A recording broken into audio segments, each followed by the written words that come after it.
Once there was a poor miller who always wished he had a part in the kingdom. Now, although he knew that this was almost impossible, he still did everything he could to try and appear more important in the eyes of royalty. He would make up ridiculous stories about how he had magical powers, but every single time they would test him, he would fail. One day, out of desperation, he decided to use his daughter for attention, and so he brought her to the castle and asked to speak to the king. "Not you again," the king explained at the sight of the poor miller. "What pathetic claim do you bring this time?" "Your Highness, I bring you my daughter. I can assure you that she can spin straw into gold."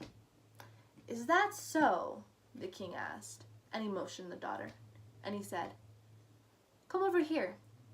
And he locked the daughter into a tiny room full of straw, and he said to her, "If you do not spin all of the straw into gold by tomorrow morning, I shall lock you up in the dungeon to die." And so he did. He locked her up in there and left. Now she didn't know what to do, so she started crying and crying and crying and crying, and all of a sudden, a tall man appeared. "What's wrong?" he asked. "My pathetic attention-seeking father told the king that I could spin straw into gold, and I can't." "What's your name?" he asked. "Adina," she answered. "Well, don't worry, Adina. I can help you spin all of the straw into gold, but for a price." "For a price?" she asked. "All magic comes with a price," he answered. "Okay, well then I shall give you my necklace," she said. Okay, but I have an even better idea. Why don't I teach you the powers, that way you can spin the straw into gold by yourself," he said. And so she agreed. And so he did. He taught her all the powers, and at the next morning the king was astonished and pleased at all the sight of the gold, and so he said, "Okay," and took her into a bigger room with even more straw and said to her, "If you spin this straw into gold by tomorrow morning, you shall become my wife.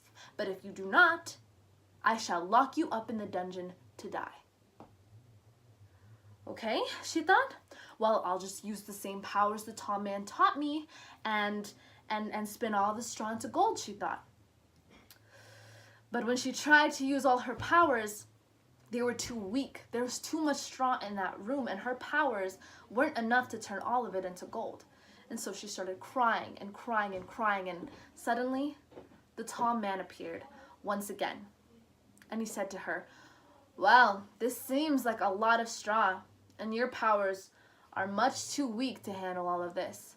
And so she started crying even harder. But then he said, "Don't worry about it. I shall teach you more powerful powers, and you shall be able to turn all of the straw into gold." She said, "Okay." He said, "But for a price." "Okay, anything," she said. "When you marry the king, you shall give me your firstborn child," he said. And she agreed. And she spun all of the straw into gold, and in the next morning the king was pleased, and soon they were married, and soon they had a baby. Now, when this tall man came to claim the baby, the queen said, "No, no, please don't take my baby. Is there anything that I could do?" So he gave her a chance. He said, "If you can guess my name in 3 days, I shall let you keep your baby." So the first 2 days she kept making up all of these names, and nope, he would just reply, "No, that's not my name." And one day, out of desperation, she told one of her servants to go out into the forest and see if she could find the tall man. And by coincidence, she did. She found him deep inside the forest, and he was kneeling, and he was holding a picture of a young boy, and he was crying. And he was saying to it, "Son, I know that I lost you.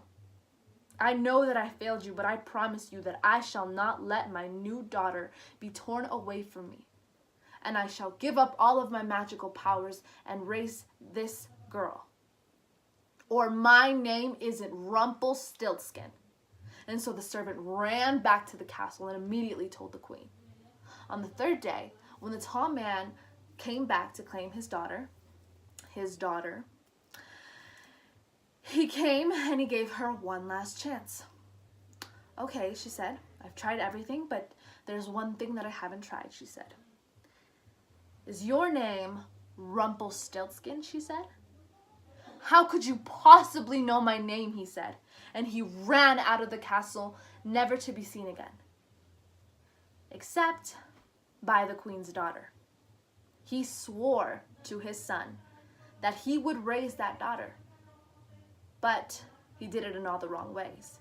He taught her dark and evil magical powers that she eventually used to kill her mother and to make dark deals just like the one that Rumpelstiltskin made with her mother. Thank you so much for listening to the tale of Rumpelstiltskin.